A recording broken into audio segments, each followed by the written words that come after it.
राष्ट्रवादी काँग्रेस पक्षाच्या महायुतीच्या उमेदवार अर्चना राणा जगजितसिंग पाटील यांच्या प्रचारार्थ सभेत मल्हार पाटील यांनी एक भावनिक किस्सा सांगितलाय। मल्हार पाटील एका गावात प्रचारासाठी गेले असताना डॉक्टर पद्मसिंग पाटील यांच्या जुन्या सहकार्याने त्यांना थांबवलं आणि डॉक्टर पद्मसिंग पाटील यांची चौकशी केली। हा माझा नातू, आमची तिसरी पिढी तुमच्या प्रचारात उतरली आहे असं आजोबा म्हणाले।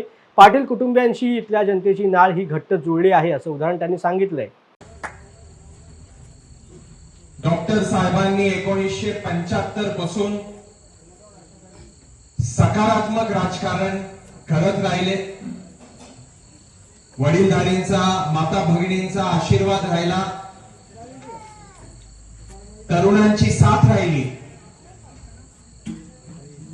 म्हणून बुलेटवर बसून डॉक्टर साहेबांनी आतापर्यंत जे काय आपल्या जिल्ह्यासाठी करू शकले ते त्यांनी केलं।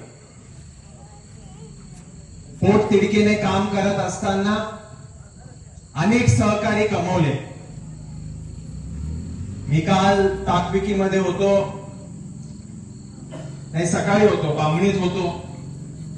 मी जाता जाता असंच गाडीमध्ये चढत असताना मला एका वडीलधाऱ्यांनी हातात घेऊन ओढून घेतलं।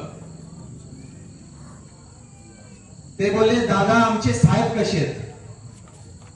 मी बोललो ठीक आहे, निवांत आहेत। ते वडीलधारी मला बोलले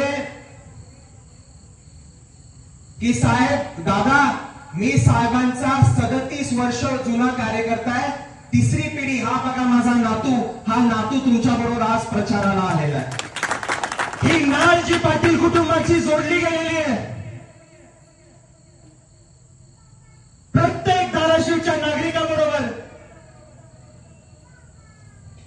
त्याच्यामुळे आणि ते एकमेव कारण आहे ज्याच्यामुळे महायुतीच्या 5 आमदारांनी, 2 विधान परिषदेच्या आमदारांनी, या राज्याच्या मुख्यमंत्र्यांनी, देवेंद्र फडणवीस साहेबांनी, अजित काकांनी आणि या देशाचे पंतप्रधान श्री नरेंद्रभाई मोदींनी हा निर्णय घेतला की तिकीट दिलं तर अर्चना राणा पाटलालाच तिकीट मिळालं पाहिजे।